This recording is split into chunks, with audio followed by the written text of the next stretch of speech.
5 decks to be able to climb the Hearthstone ladder. These are my personal choices, and they're going to be based on my experience. Right around, call it roughly, say, rank 500 Legend. I do think, though, with these decks that you'll be able to climb no matter what rank bracket you're at. Let's jump in and take a closer look. Right off the bat, I've got one of my personal favorite decks. It's going to be Shockspitter Hunter. If you take a look at the list here, you're going to realize it's a basically standard list, but there is just one tiny little uncorrupt twist that we've got on this list, and that is the Trinket Tracker.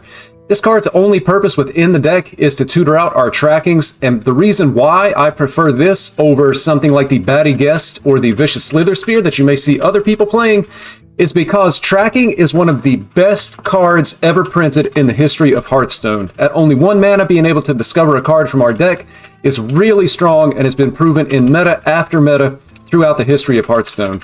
Trinket Trackers actually just give us an additional 2 chances to be able to hit a tracking. And when you think about the larger playing of a game within Hearthstone, if you have 2 mana left, you're going to be better off spending that 2 mana to play Trinket Tracker and then tracking to try to set something up, rather than using maybe something like along the lines of a hero power. So really, this card can actually save us if our hand is doing nothing. If we need a weapon because we need to continue to develop our Shock Spitters, then Trinket Tracker in the tracking can give us that option. Believe me, it's a lot better. You've heard it here first. This card absolutely belongs in the deck. General game plan for the deck hasn't really changed whatsoever. We want to be able to equip weapons. We want to punch our opponent in the face as much as possible while disallowing our opponent to threaten our health total. We're going to develop the damage on our Shock Spitters, and then at some point we're going to be killing our opponent, likely with 2 Shock Spitters, either double Shock Spitter or maybe like a brand Shock Spitter combo. Keeping in mind as well that you can also like Shock Spitter your opponent's face, Devouring Swarm, a minion that's on your opponent's side of the board to be able to get that Shock Spitter back in hand, and maybe even use that Shock Spitter on the following turn. Sometimes that win condition will actually occur over 2 turns. Just make sure you're keeping in mind what healing your opponent may have access to. Secondary win condition for the deck is, of course, Hydralodon.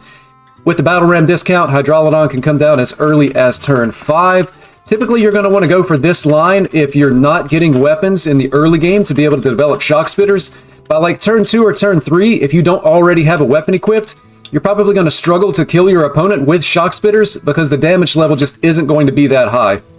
Also, against decks that don't have the ability to be able to clear the Hydralodon and the board that it creates, then the Hydralodon option is going to be good. I would likely look to go down that line in specific matchups, knowing that it's a good line to go for. If you already have, for example, a Battle Ram in hand or a Hydralodon in hand, then we can look out to dig up the other piece with the Selected Breeder and kind of go down that line. General mulligan for the deck, we're going to want to keep our cheaper weapons. That's going to be the Candle Shots as well as the Blood Seekers. It's also going to be just fine to keep Spirit Poacher and Wild Spirits, and believe it or not, the hero card Tavish is also going to be a keep in the deck. This card just ends up being really, really strong. And if you're on the coin, I actually don't mind keeping the Harpoon Gun. If you're going first, probably don't want to keep this. It's just a little bit slow. But with the coin, we can get this weapon out on turn 2 and begin swinging our opponent and developing our game plan from there. Next up, another deck that I really enjoy playing is going to be Undead Priest, or Shadow Priest, as I like to call it as well sometimes. This list is actually taken directly from Vicious Syndicate. This is their preferred list. I've done a bit of experimenting with actually cutting the Bone Callers and playing the Mind Eater. Vicious Syndicate said this is the way to go, and who am I to disagree with them? They have access to a lot of data. You've probably seen this list before. I've actually made videos on it previously. The list hasn't changed. The gameplay hasn't changed. It's just a really good deck to be able to climb the ladder. Basically, it's like a lightning fast aggro deck. We're going to be developing the board early, punching our opponent in the face, potentially reviving our minions with the Bone Collar as well as the Cultist Basilisk. Then we're just going to be finding a way to be able to kill our opponent with our board presence. Keeping in mind the Void Touched Attendants are going to be able to give us additional reach, as well as Shadow Word Undeath being damage and board clear to be able to remove our opponent's board. You're going to find that this deck performs significantly better going first than going second. However, you are potentially able to win games going second. General mulligan, we would want to keep going first, Void Touched Attendant. I would recommend that you not keep this if you're going second. However, we would keep Whispers of the Deep and Incorporeal Corporal if we have both in our hand at the same time. If you don't have the Corporal, do not keep Whispers of the Deep. Corporal, however, we would be able to keep separately. Playing this on turn 2 is going to be perfectly fine. And then we would also keep our 3 drops, the Haunting Nightmare, as well as the Shadowed Spirit. If you're on the coin, you can also keep the High Cultist Basilisk. Again, develop the board, punch your opponent in the face, and then laugh the entire time as you win the game. A third deck that I would recommend would also be Frost Mage. This deck has been the same for months, and it's actually just as effective as it was months ago when the deck was first put together. You can see here our general game plan is this is a board-based aggro deck. We're going to be developing the board with some of our earlier minions, prioritizing punching our opponent in the face. We're going to want to keep trades to a minimum with this deck. And then over time, we're going to be developing infused frozen touches, as well as potentially arcane bolts off of the minions that we have in the deck to be able to lethal our opponent.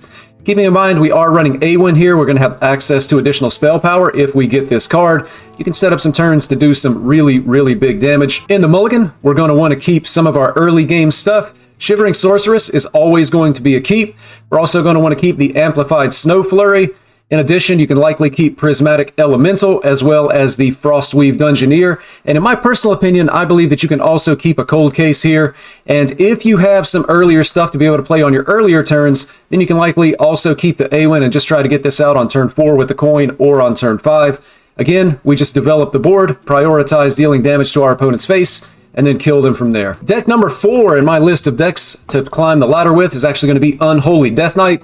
This is a deck that recently received a nerf in Construct Quarter, being increased in mana cost by 1. You can see here in response to that, we just simply cut 1 of the Construct Quarters.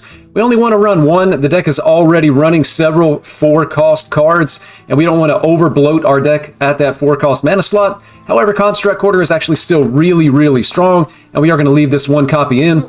Of note here, this card is actually not going to be a keep in the mulligan anymore just because of that mana nerf. Increasing it in 1 mana has just made it just a little bit too slow.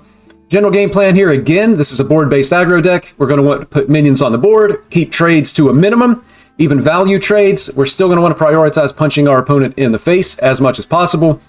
And then from that board, we're going to be able to find lethal along the lines of like a Grave Strength, being able to buff our minions and punch them in the face, or sometimes even just an overwhelming board presence that's able to win without this buff in hand. Also keeping in mind, Lord Marrowgar functions almost as an additional win condition. Occasionally you'll be playing against decks that are going to be really good at removing the board that we generate with these cheaper minions. But if we have a lot of corpses in hand, Lord Marrowgar can actually win the game when it comes down on turn 8 or turn 7 with the coin, depending on the situation that you find yourself in. For the mulligan, we're going to want to keep some early game here. Foul Egg is actually still a keep. I would keep Peasant if you're going first. Even if your opponent has a way to be able to remove this, for example against Mage, they could coin Hero Power to remove it. If they're going to waste the coin on turn 1 just to remove your Peasant, that's going to go a long way to helping you be able to win the game. I would likely also keep Arms Dealer and Body Bagger. We're looking for early plays with our mulligan. Battlefield Necromancer, definitely a keep. This card, I believe, has one of the highest mulligan win rates for the entire deck. Be careful with Hawkstrider Rancher. I would actually recommend not keeping this in the mulligan anymore. I think if you keep this, you're actually baiting yourself. And certainly one note about this card is you do not want to play this as a tempo play on turn 3. At this point, you kind of have to think about Hawkstrider Rancher as more of a combo play. You want to be able to get it down on the board when you have some other minions to be able to play, just so you can take advantage of the text on the card here. Typically, you play this on turn 3, your opponent removes it, and then you're just really, really sad. Everything else, you're not going to want to keep in the mulligan. Again, we're just looking for that early stuff to get our board presence going, and then we can find some of our other more expensive, stronger cards a little bit later on in the game. If you're enjoying the video, please consider hitting that like button. That's going to help me out more than you know. Deck number 5 here is actually going to be Quest Druid. It's a deck that's been around for a relatively short amount of time. I think it kind of came up as a way to counter the Frost Death Knights in the last meta before we saw some nerfs go through. But the deck is actually proving to be pretty resilient and pretty strong. Primary win condition for the deck is going to be the Astalor combo.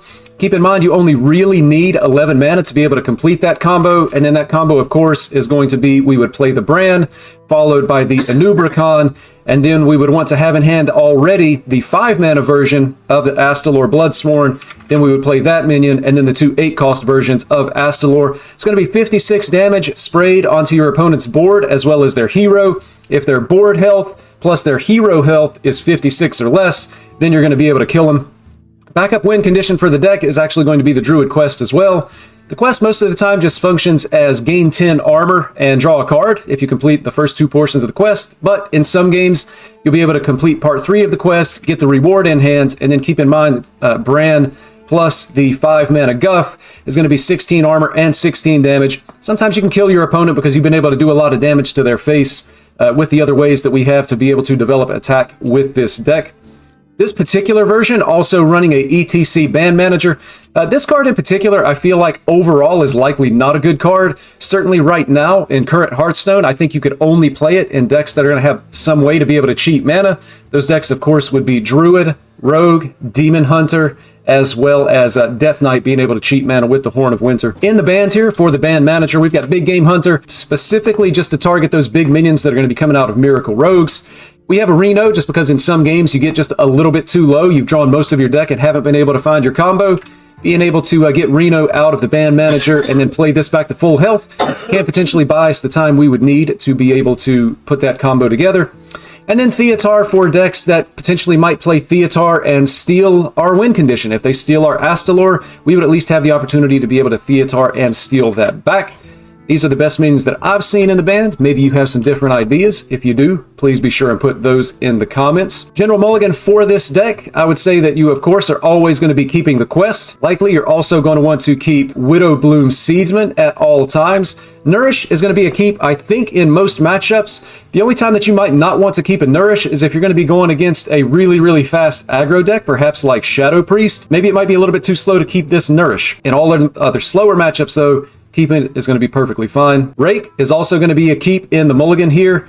And then in matchups where you may not want to keep Nourish, I would actually recommend keeping Park Panther. This is really good at fighting for the board. It's going to help you complete the quest, get a little bit of healing. I find it to just be really good against those board-based aggro decks that are going to be coming on early. You can keep yourself safe in the early game, and then later on in the game, you will be able to find your ramp to be able to kill your opponent. Keeping in mind here as well, in slower matchups, you can also keep the Guff, but you don't have to have Guff to be able to complete the combo. Remember, the cheapest version of the combo is only going to be 11 mana, which you can actually just get the 10 mana, and then you could have an Innervate to be able to get that 11th mana to be able to play that combo as mentioned earlier. That's going to be 5 decks that I believe you can use to climb the ladder. I'm Uncorrupt. Thank you for watching.